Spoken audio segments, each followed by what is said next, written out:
आज वाली class onward जो टॉपिक स्टार्ट करना है दैट इज डिफरेंशियबिलिटी। तो अब आज वाली क्लास में, अच्छा अब पीछे हमने अभी एक टॉपिक करा कॉन्टिन्यूटी, अब नेक्स्ट लेवल पे आए उसी के differentiability. Actually continuity and differentiability को हमेशा देखो एक साथ बोला जाता है, कॉन्टिन्यूटी एंड डिफरेंशियबिलिटी। जो क्वेश्चंस इसमें फेस भी करोगे वो एक्चुअली मिक्स होंगे, मतलब हमेशा कभी डायरेक्टली कॉन्टिन्यूटी के क्वेश्चंस भी खैर बहुत अच्छे हैं अपने आप में, पर डिफरेंशियबिलिटी और कॉन्टिन्यूटी इन जनरल क्वेश्चंस में मिला के आती है। तो इसलिए अब इसको एक कंबाइंड फैक्टर की तरह समझना, और इन दोनों के पता होने के बाद उसके बाद जब हम मिक्स क्वेश्चंस फेस करेंगे तो सॉर्ट ऑफ हमारा दोनों रिवाइज होगा। और स्कूल के एग्जाम में एक सवाल इसका आना ही आना है और बहुत स्ट्रेट फॉरवर्ड होना है, जो जैसे जैसे बताया जाए एग्जैक्टली वैसे फॉलो करना। और कंपटीशन में जो इसका जो कोई भी लॉजिक है वो हम लोग सारा डिस्कस करेंगे। तो मैं देखेगा कि कोई मर्जी क्वेश्चन आ जाए एक्चुअली वो कितना स्ट्रेट फॉरवर्ड होता है। जो क्वेश्चन डिस्कस करेंगे इस बात को सोचना, जितने भी थॉट्स का पॉसिबल पूल है वो भी लिमिटेड है कि क्या क्या एग्जामिनर क्या क्या सोच सकते हैं। तो जो हम क्वेश्चंस को डिस्कस करेंगे उसमें हम वो सारी वैरायटी डिस्कस कर लेंगे इवन फॉर कॉम्पिटिटिव एग्जाम्स। तो मैं देखेगा कि जो भी नया थॉट बनेगा, कोई भी अब नया क्वेश्चन जो हमें लगेगा कि नया है वो एक्चुअली उन्हीं थॉट्स के बीच में से निकला होगा। तो इसको भी ऑब्जर्व करना, इस एंगल को भी सोचा करना। तो अब हमने करना क्या है, एज अ स्टूडेंट क्या करोगे कि अभी डिफरेंशियबिलिटी पूरी तरह समझोगे, अभी बिल्कुल कॉपी पेन लेके बैठ जाओ, बिल्कुल वर्ड बाय वर्ड समझना कि क्या बताया जा रहा है। उसको फिर अपनी कॉपी में अपने आप लिखना कि देखो मुझे ये बात ऐसे समझ में आती है। उसके बाद क्वेश्चंस आने शुरू करेंगे। जो अभी कॉपी पे काम कर रहे हो वो हमारी थ्योरी है, तो थ्योरी क्वेश्चन जो क्वेश्चन भी सॉल्व कर रहे हो वो भी थ्योरी का पार्ट है एक तरह से। तो उसको कॉपी पे कंप्लीटली अपने आप सॉल्व करो, हर स्टेप पे अपने आप सॉल्व करो। उसके बाद चेक करो कि जो हमने जो सोल्यूशन देखा उसके बाद जस्ट आफ्टर दैट हमने उसका सोल्यूशन देखना है। तो सोल्यूशन में देखना कि हमने कहीं कोई मिस्टेक तो नहीं करी, कहीं अगर करी तो उसको नोटिस करो, नेक्स्ट क्वेश्चन में फिर वो मत करना। तो फिर हमारा पैटर्न राइट होगा। इसको the best part is this कि you don't have to just watch the class, you have to actively participate. वो कैसे करोगे, क्वेश्चंस आएंगे उनको साथ साथ सॉल्व करोगे। तो चलो पहले देखते हैं कि एक्चुअली इस नाम का मतलब क्या है।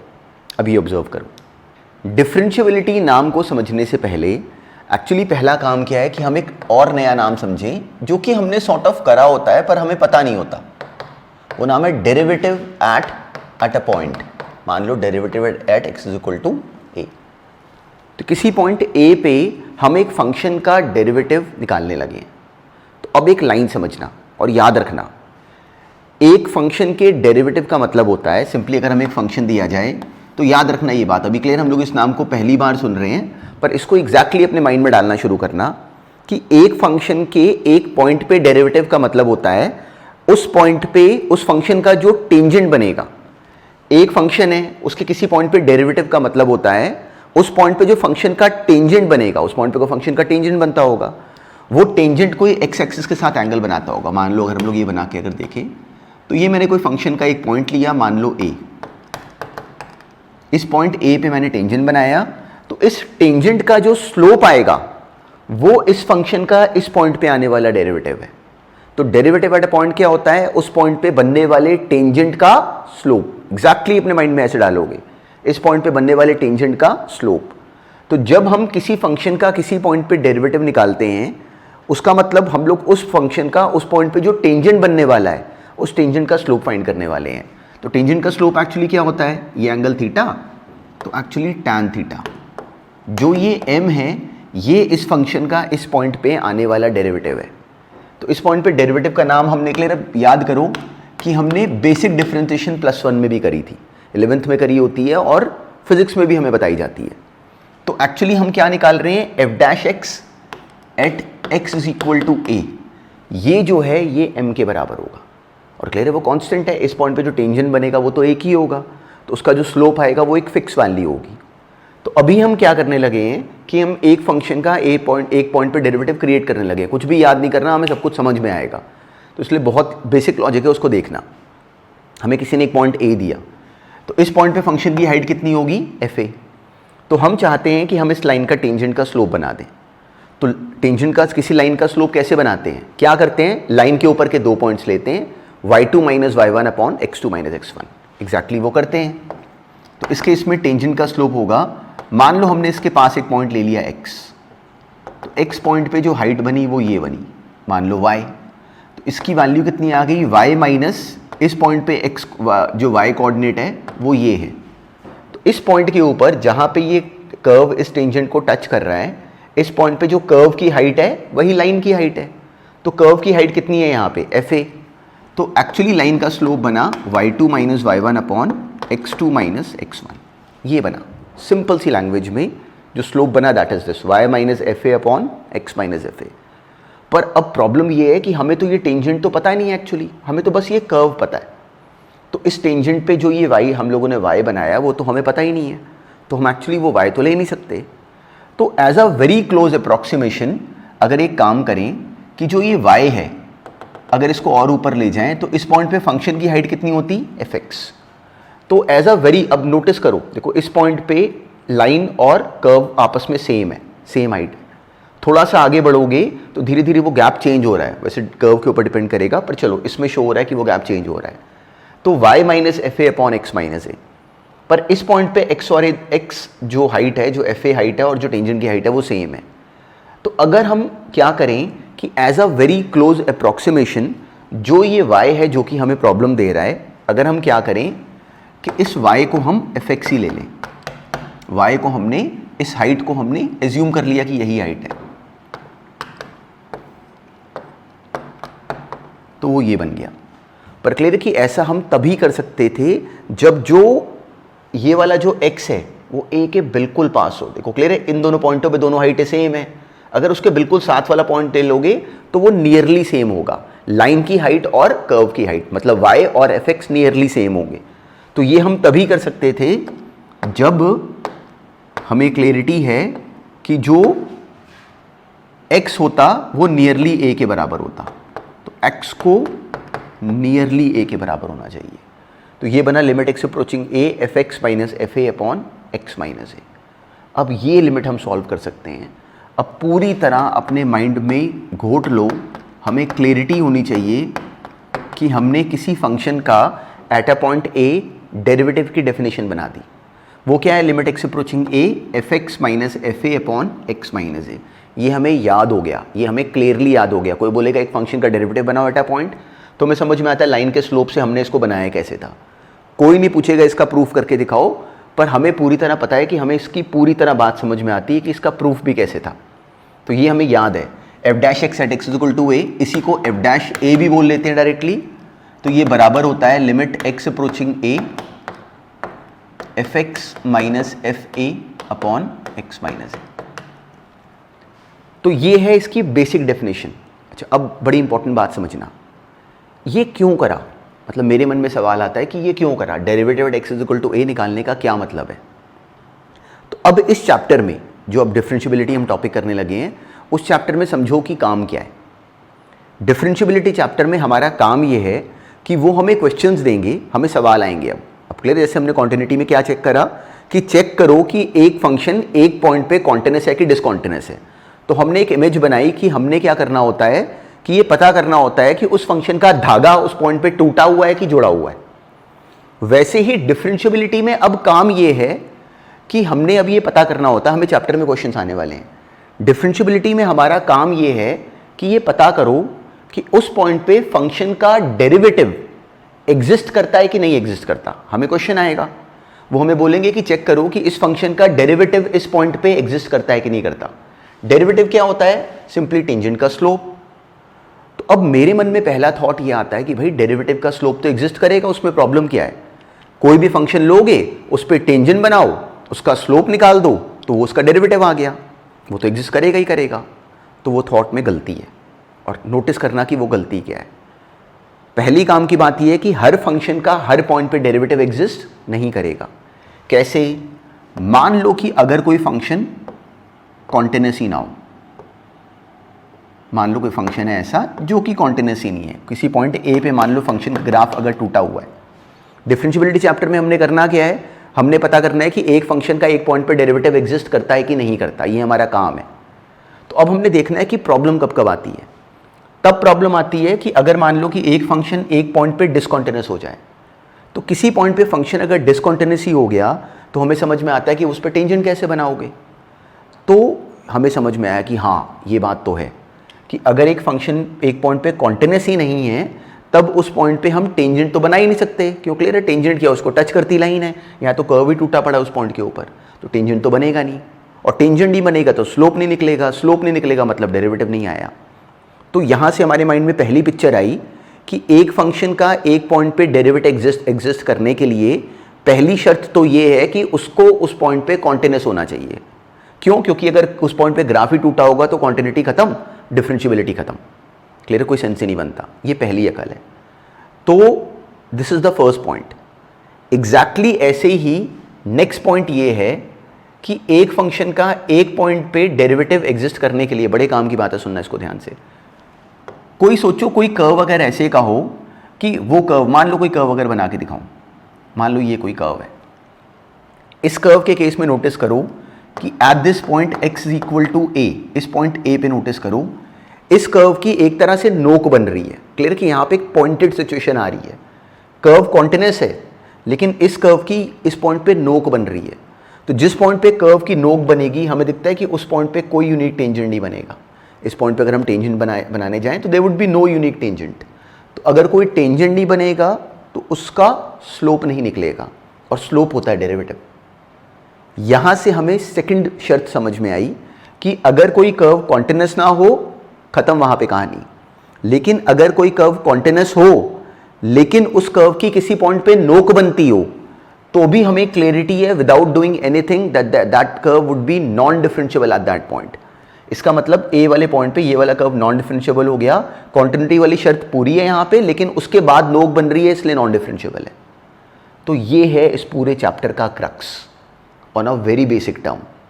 कोई एग्जांपल देखिए अगर याद करें तो हमें देखो मॉड एक्स का ग्राफ आता है, तो बिना कुछ करे हमें देखते ही आना चाहिए कि मॉड एक्स का जो ग्राफ है वो जीरो वाले पॉइंट पे नॉन डिफरेंशिएबल है।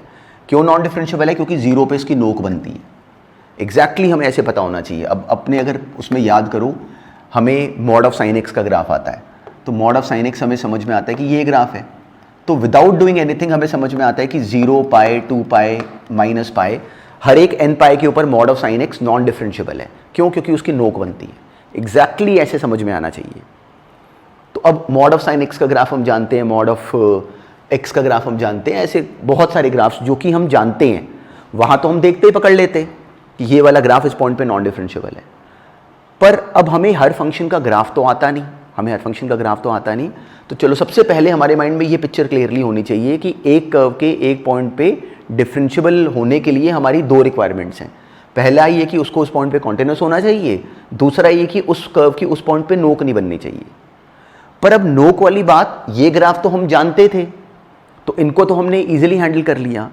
जो ग्राफ हम नहीं जानते, और ऐसे कितने सारे, मतलब इनफाइनेटली मैनी इनफैक्ट, जिनको हम नहीं जानते, उनकी हम किसी पॉइंट पे नोक को टेस्ट कैसे करेंगे? या स्कूल के हमारे साथ के जो बाकी बच्चे हैं जो ग्राफ्स बिल्कुल भी नहीं जानते, हम वो कैसे चेक करेंगे?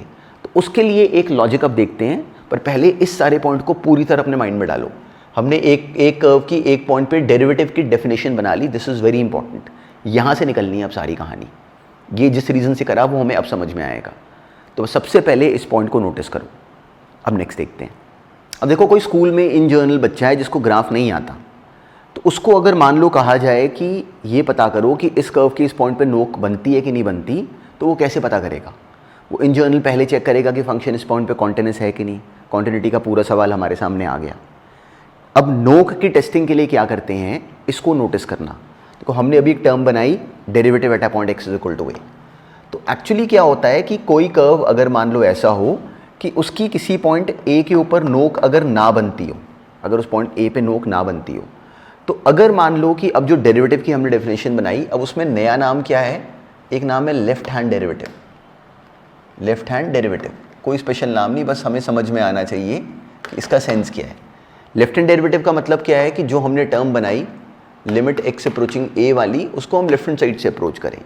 Limit x approaching a minus, आगे सेम कहानी fx minus fa upon x minus a। ये डिज़ाइन हमारे माइंड में बैठ गया है अच्छी तरह, fx minus fa upon x minus a, x approaching a, ये इन जनरल डेरिवेटिव है। तो लेफ्ट हैंड साइड से अब लिमिट का सवाल है, इसको लेफ्ट हैंड साइड से अप्रोच करोगे तो क्या बनेगा? Left hand derivative. और इसी को अगर राइट हैंड साइड से अप्रोच करोगे तो वो बनेगा राइट हैंड डेरिवेटिव। वो क्या बनता है? Limit x approaching a from plus side f x minus f a upon x minus a.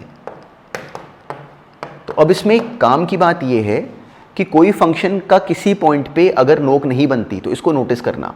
तो जिस पॉइंट पे नोक नहीं बनती उस पॉइंट पे क्या होता है कि अगर इसका लेफ्ट हैंड डेरिवेटिव निकालो, मतलब अगर इसका स्लोप निकालो लेफ्ट हैंड साइड से और इसका स्लोप निकालो राइट हैंड साइड से, तो वो सेम आ जाते हैं। अगर मान लो किसी पॉइंट ए पे या किसी पॉइंट पे भी अगर हम लोग चेक करें तो जो उसका, ये सोचो कि उसका लेफ्ट हैंड डेरिवेटिव आया और यही एक्चुअली मतलब इतना माइनर चेंज होगा कि राइट हैंड डेरिवेटिव भी वही आएगा, एक्चुअली कोई चेंज ही नहीं होगा। तो लेफ्ट हैंड डेरिवेटिव और राइट हैंड डेरिवेटिव किसी पॉइंट पे अगर नोक नहीं बनती है तो वो दोनों सेम आते हैं। ये सोचो कि अगर ये लिखा हुआ है, देखो ये हमारे सामने बना हुआ है, ये सोचो कि अगर किसी फंक्शन की किसी पॉइंट पे नोक बनती हो, किसी पॉइंट ए पे किसी फंक्शन की अगर नोक बनती हो, तो जिस पॉइंट पे फंक्शन की नोक बनेगी हमें दिखता है कि अब की बार लेफ्ट हैंड डेरिवेटिव का मतलब क्या है, लेफ्ट हैंड साइड से आने वाला डेरिवेटिव, मतलब इधर वाले कर्व का स्लोप, और राइट हैंड डेरिवेटिव का मतलब क्या बना, राइट हैंड साइड से आने वाले कर्व का स्लोप। तो आर वी एबल टू सी कि जिस पॉइंट पे नोक बनती होगी वहां पे ये झटके से चेंज कर जाएगा। क्लियर है, in one shock it would change. Left hand derivative और राइट हैंड डेरिवेटिव उस केस में अलग अलग आएगा। तो किसी फंक्शन की किसी पॉइंट पे अगर नोक बनती है तो ये लेफ्ट हैंड डेरिवेटिव उस पॉइंट पे लेफ्ट हैंड साइड से आने वाला डेरिवेटिव और राइट हैंड डेरिवेटिव मतलब राइट हैंड साइड से आने वाला डेरिवेटिव अलग अलग आएंगे। ये बना अब चैप्टर का कंप्लीट लॉजिक। अब हमें समझ में आया कि इन जनरल हमने नोक टेस्ट कैसे करनी है, और जब हम left hand derivative right hand derivative वाली बात करते हैं तो एक्चुअली हमें ये क्लैरिटी के अंदर कि हम ये पता कर रहे हैं कि उस फंक्शन की उस पॉइंट के ऊपर नोक बनती है कि नहीं। तो इस पॉइंट को याद रखना, ये बड़ी कमाल की ट्रिक है। तो अब जो इन जनरल स्कूल के बच्चे याद करेंगे वो ये, for a function to be differentiable at x is equal to a, it should be continuous at x is equal to a। पहली रिक्वायरमेंट है कि इसको कॉन्टिन्यूअस होना चाहिए उस पॉइंट के ऊपर। दूसरा, उस पॉइंट पे उसकी नोक नहीं बननी चाहिए। तो नोक को टेस्ट कैसे करते हैं, left hand derivative at x is equal to a should be equal to right hand derivative at x is equal to a। मतलब left hand derivative limit x approaching a from minus side f x minus f a upon x minus a को बराबर होना चाहिए इसके। ये पूरा chapter है। तो अगर कोई बच्चा सोचे कि अब जैसे ही मेरे सामने डिफरेंशियबिलिटी का सवाल आएगा मेरा दिमाग कैसे चलेगा, वो हमें कहेंगे कि चेक करो कि ये कर्व इस पॉइंट पे डिफरेंशिएबल है कि नहीं। तो एक्चुअली पूरी तरह याद रखना, एक्चुअली ये सवाल पूरी तरह दो हिस्सों में बट गया। पहला हिस्सा क्या है कि उसको कॉन्टिन्यूअस होना चाहिए, दूसरा हिस्सा क्या है कि हमने ये डिज़ाइन बनाना है और ये लिमिट सॉल्व करनी है। पर 100% याद रखना, 100% ये टॉपिक ये पता होने के बाद, इस थ्योरी के पता होने के बाद अब ये टॉपिक 100% लिमिट्स के ऊपर बेस्ड है। तो याद रखना, लोगों को ये प्रॉब्लम समझ नहीं आती, उनको लगता है मेरा डिफरेंशिएबिलिटी में प्रॉब्लम आई। प्रॉब्लम एक्चुअली लिमिट्स में होती है। कॉन्टिन्यूटी डिफरेंशिएबिलिटी चैप्टर में हमें पूरे नंबर मिलने हैं अगर हमारा लिमिट्स सही है तो स्कूल के सिलेबस में हम ज़रा भी नहीं फंसेंगे, लिमिट्स हमारा राइट होना चाहिए। तो अब ये सोचो कि जैसे ही हमने ये डिज़ाइन बना दिया उसके बाद ये टास्क कंप्लीटली लिमिट्स के ऊपर बेस्ड है। This is 100% a question of limits. तो अब इसी बात को अप्लाई करते हैं ना क्वेश्चन। स्कूल के एग्जाम में हम लोग डायरेक्टली ये बात को यूज़ करेंगे, ऑब्जेक्टिव एग्जाम में हमें ये नोक वाली बात को पकड़ना है। क्लियर, ये भी हमें काम आएगा क्वेश्चंस के बीच में। पर हमें इन जनरल कोई बोलेगा कि बताओ ये कितने पॉइंटों पर नॉन डिफरेंशिएबल है, अगर ग्राफ आता होगा तो फटाफट देखेंगे कि कहाँ कहाँ नोक बनती है। तो इस पॉइंट को नहीं छोड़ना। अब इसको अप्लाई करता, इस बात को अप्लाई करता एक क्वेश्चन करते हैं। इसको पहले नोट कर लो कंप्लीटली और याद रख लो, बिल्कुल माइंड में डाल लो कि एक फंक्शन के एक पॉइंट पे डिफरेंशिएबल होने के लिए मुझे ये दो कंडीशंस टेस्ट करनी होती हैं। देखो हर चैप्टर में ना कुछ शुरू की थ्योरी है, तो आज वाली क्लास में अभी हमने वो शुरू की थ्योरी देखी, यही काम है बस। इसके बाद एक भी सवाल ऐसा नहीं होगा जिसमें हम लोग इस थ्योरी के बाहर जाएंगे। तो अगर इसमें कभी भी फंसो वापस आओ इस थ्योरी पे, देखो क्या सुना था। और मतलब यू वुड बी सरप्राइज्ड कि किसी भी क्वेश्चन में, अब किसी भी सवाल में अजीब से अजीब में मैं इस थ्योरी के बाहर नहीं जाऊंगा। तो we have to get ourselves comfortable and hard hitting on this theory itself, कि अब कोई भी सवाल आएगा मैंने यहीं से ब्रेक करना और यहीं से होगा भी। तो चलो अब एग्जैक्टली इसको अप्लाई करता है एक सवाल करके देखते हैं। ये पहले नोटिस करो, उसके बाद अपने आप सॉल्व करने शुरू करने हैं। हमें गिवन था कि एफ एक्स कोई फंक्शन है 1 + x³ जब x less than equal to 1 और 3x - 1 when x greater than 1। Check differentiability at x is equal to 1। तो 1 वाले पॉइंट पे हम पता करने लगे हैं कि इस फंक्शन का डेरिवेटिव एग्जिस्ट करता है कि नहीं करता है। इसका मतलब ये है। तो अब हमें क्या करना चाहिए, पहले देखो लिखा नहीं, पर पहले लेवल पे डिफरेंशियबिलिटी को चेक करने के लिए कॉन्टिन्यूटी का पूरा सवाल जो हमने पहले करा वो इसमें आ गया ऑटोमेटिकली। इसलिए देखो ये चैप्टर कंबाइंड ही है सॉर्ट ऑफ, क्योंकि कॉन्टिन्यूटी पूरा जो हमने पहले अप्लाई करी वो अब उतनी ही यूज़ होगी इस टॉपिक में भी। तो पहले हमने इसकी कॉन्टिन्यूटी चेक करी at x is equal to 1। कैसे करते हैं, इसकी लेफ्ट हैंड लिमिट निकाली, वो सिंपल थी 1 + x³ x approaching 1 from minus side, वो 1 + 1 2 आ गई। राइट हैंड लिमिट के लिए क्या लेंगे, राइट हैंड साइड से आने वाला फंक्शन लेंगे, 3x - 1 लिया, 3 - 1 डायरेक्टली कितना आ गया 2।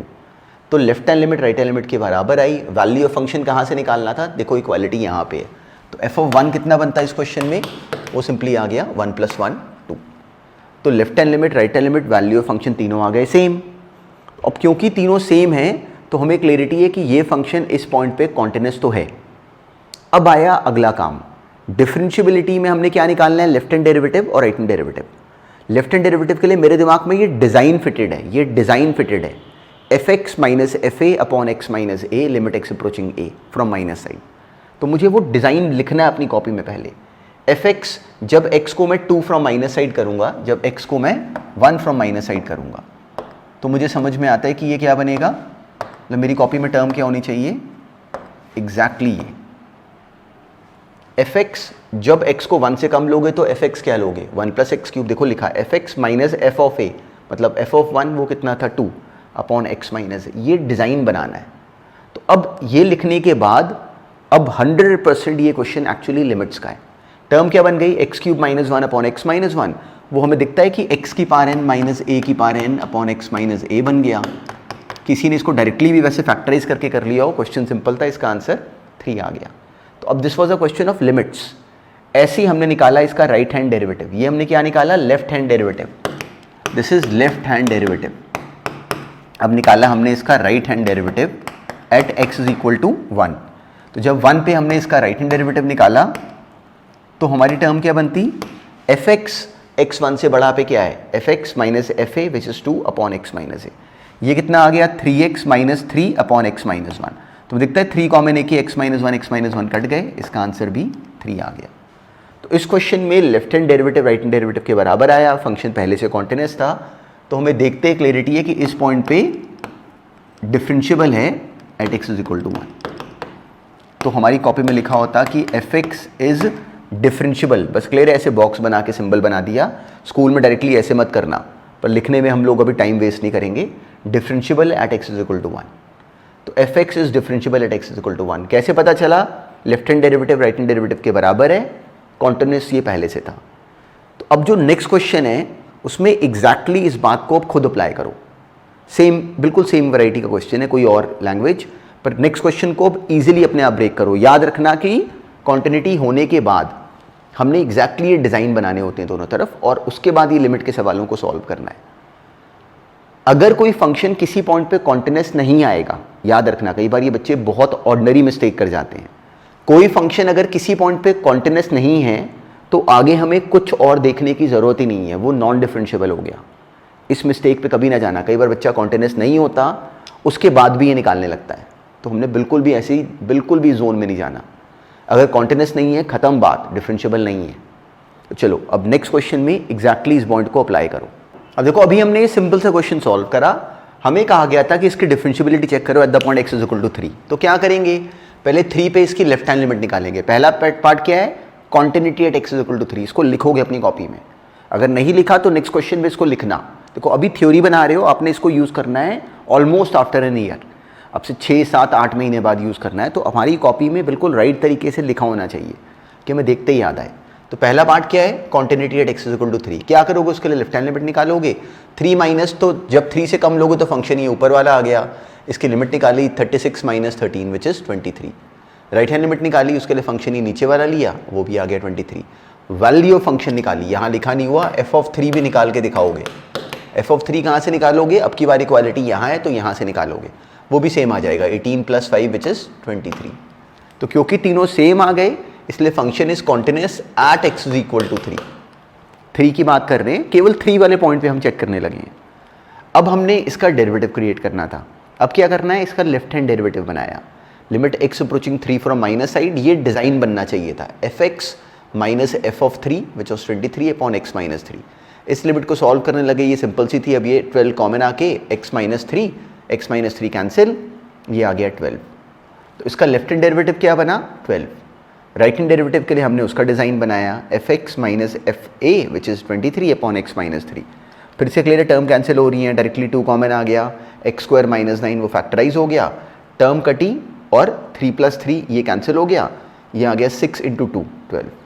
तो इस केस में इसका left hand derivative right hand derivative के बराबर आया और कॉन्टिन्यूस ये पहले से था, इसलिए हमने बोला कि देयरफॉर fx इज डिफरेंशिएबल। पूरा लिखोगे, यहाँ तो बस मैं वैसे ही शॉर्टकट में बना दे रहा हूँ, at x is equal to 3। ऐसे क्लियर है, जैसे डिफरेंशिएबल को बनाया ऐसे कॉन्टिन्यूस भी क्वेश्चंस में अगर आएगा तो मैं ऐसे बना दूंगा। तो लेकिन एग्जाम में इसको पूरा लिखना, continuous at x is equal to 3। देखो कितना स्ट्रेट फॉरवर्ड सवाल है और कितना स्ट्रेट फॉरवर्ड लॉजिक है। पूरी तरह बस इसको हमें राइट तरीके से बोलने की अगर एक बार समझ आ जाए तो इस टॉपिक में कोई काम नहीं है। लोग कहाँ पे फंसते हैं, उनको ये समझ नहीं आता कि हमने ये डिज़ाइन याद रखना है और क्या कोई काम ही नहीं है, ये भी हमने खुद बनाया fx minus fa upon x minus a। ये कर क्या रहा है, उस कर्व का उस पॉइंट पे आने वाला डेरिवेटिव हमें निकलवा के दिखा रहा है लेफ्ट हैंड साइड से और राइट हैंड साइड से। अब ऐसे ही नेक्स्ट क्वेश्चन करो अपने आप। अब हमें टर्म दी किसी ने मॉडुलस ऑफ x माइनस 5 और हमसे कहा कि इसकी डिफरेंशिएबिलिटी को चेक करो at x is equal to 5। तो हमने सिंपली इसकी डिफरेंशिएबिलिटी को चेक करना था at x is equal to 5।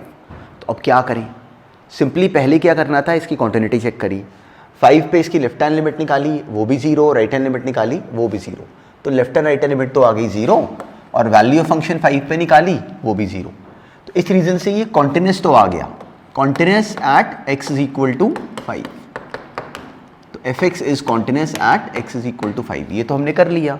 अब इसका अगला हिस्सा आया डिफरेंशिएबिलिटी। उसके लिए क्या करेंगे, लेफ्ट हैंड डेरिवेटिव बनाएंगे। लेफ्ट हैंड डेरिवेटिव का हमें डिज़ाइन समझ में आता है। fx which is modulus of x minus 5, जब x 5 से कम है तो नोटिस करो कि x माइनस 5 नेगेटिव है। नेगेटिव का मॉड जब हटाते हैं तो उसके बाहर माइनस साइन लगा देते हैं ताकि कि वो पॉजिटिव हो जाए। तो ये बन गया minus of x minus 5 which is minus x plus 5, fx minus fa कितना था 0 upon x minus a। Directly में दिखता है टर्म कैंसिल हो गई, इसका आंसर -1 आता।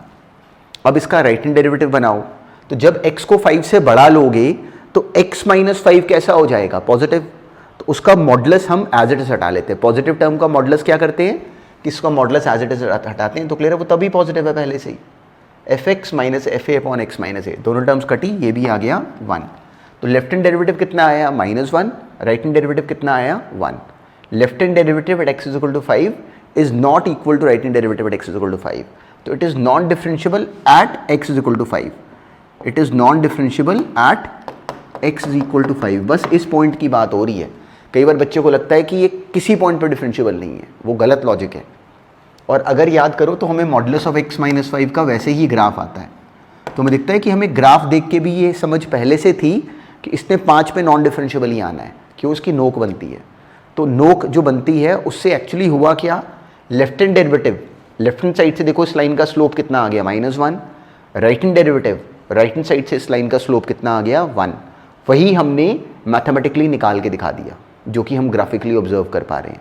तो हमें इस बात की समझ होनी चाहिए।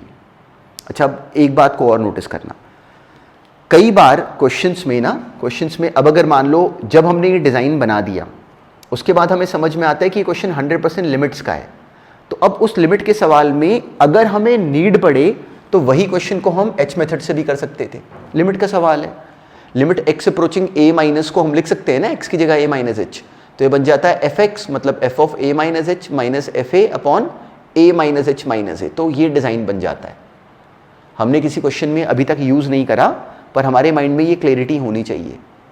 ऐसे ही अगर राइट हैंड डेरिवेटिव हम लोग h मेथड से निकालते तो क्या बनता, fx which is f of a plus h minus fa upon a plus h minus a मतलब h ही। काम की बात क्या है कि जैसे हमने कभी कॉन्टिन्यूटी में करा, जैसे हम लिमिट्स में करते रहे हैं, h मेथड को तब यूज़ करते हैं जब हमें लगता है कि लिमिट हमसे डायरेक्टली निकलने में फंसेगा, तो h मेथड लगा लो, हमारा काम ईजी हो जाएगा। तो एग्जैक्टली वही समझ यहाँ भी लगाना। 100%, उससे 1% भी कम नहीं, 100% ये चैप्टर कंप्लीटली लिमिट्स का है ये टर्म बना देने के बाद। उसके बाद इनको सॉल्व करने के लिए हम लोग h मेथड लगाएं या डायरेक्टली करें, वो हमारी मर्जी है। तो इस बात को याद रखना, ये मत सोचना कि मुझे h मेथड ही लगा के दिखाना है। वो तब लगाना है अगर हमें डायरेक्टली करने पे हमारा क्वेश्चन अगर मान लो ब्लॉक होता हो। चलो अब इसी अंडरस्टैंडिंग को यूज़ करो इन दिस नेक्स्ट क्वेश्चन। अभी ये सॉल्व करो। सेम लॉजिक था, सेम तरह का क्वेश्चन। हमें टर्म गिवन थी x इंटू साइन 1/x, तो पहले हमने चेक करी इसकी कॉन्टिन्यूटी, तो वो टर्म क्लियर है। हमने अगर याद करो पहले भी करा है सवाल, ये क्या बनता है साइन के अंदर infinity. So this is a finite number oscillating between -1 to 1। जब इसको 0 से मल्टीप्लाई करा तो 0 आंसर। ऐसे ही इसकी राइट हैंड लिमिट निकाली, वो भी 0। देखो ये गलती तो नहीं करी कि इसको sign 1/x whole divided by 1/x कर दिया और इसको गलती से 1 कर दिया। ये सबसे सिली मिस्टेक होती है। ये गलती कब होती है? जब हमें ये बात की क्लियरिटी नहीं होती कि हमारा फॉर्मूला क्या है। हमारा फॉर्मूला है साइन के अंदर 0 और नीचे वही वाला 0, जैसे हमने लिमिट्स में करा। तो इसलिए इसका आंसर 0 था, इसका आंसर भी 0 था। तो इसकी left hand limit 0, right hand limit 0, value of function given है कि 0 है, तो कॉन्टिन्यूअस तो हो गया एट x = 0। अब बारी आई डिफरेंशियबिलिटी की, तो हमने लेफ्ट हैंड डेरिवेटिव की टर्म बनाई fx minus fa which is f of 0 upon x minus 0। अब क्या हुआ कि x कैंसिल हो गए, अकेला ये बचा। तो sine 1/x when x is approaching 0 minus this is, हमें दिखता है कि साइन के अंदर नंबर कैसा आ गया इन्फिनिटी, माइनस इन्फिनिटी। तो साइन के अंदर माइनस इन्फिनिटी का जवाब ऑसिलेट करता रहेगा बिटवीन -1 to 1। तो इसकी कोई लिमिटिंग वैल्यू नहीं आ रही, तो लिमिट डज नॉट एग्जिस्ट। ये लिमिट डज नॉट एग्जिस्ट। उतनी ही स्ट्रेट फॉरवर्ड जब हमने इसकी राइट हैंड डेरिवेटिव वाली टर्म बनाई, सेम बात आई, fx minus fa upon x minus a, x cut गया, ये बनी टर्म, ये भी डज नॉट एग्जिस्ट। तो एक सेकंड में हमें समझ में आया कि ये फंक्शन कॉन्टिन्यूअस तो है, पर लेफ्ट हैंड डेरिवेटिव और राइट हैंड डेरिवेटिव दोनों एग्जिस्ट ही नहीं करते, तो आपस में इक्वल क्या होंगे? तो इसलिए it is non differentiable at x = 0। Continuous था लेकिन डिफरेंशियबल नहीं है। तो ये बहुत बेसिक पैटर्न है। शायद कल वाली क्लास में हम लोग इसी को बहुत तेज करने का तरीका भी करेंगे, पर आज हमें एग्जैक्टली ये कम से कम ऐसे बोलना आना चाहिए 100% कि इसको हम लोग एग्जैक्टली अपनी कॉपी में ऐसे लिख के करते हैं। अब ऐसे ही नेक्स्ट देखते हैं। आज वाली क्लास में अब हमने बेसिक पूरी तरह फोकस रखा है इस टॉपिक की थ्योरी के ऊपर, और इसकी इम्प्लीमेंटेशन हमने बहुत बेसिक तरीके से क्वेश्चंस में होती हुई देखी। स्कूल के एग्जाम में बोर्ड्स के लिए एग्जैक्टली यही लॉजिक लगेगा, पर अभी क्वेश्चंस की वैरायटी देखो। याद रखना, theory is just one leg.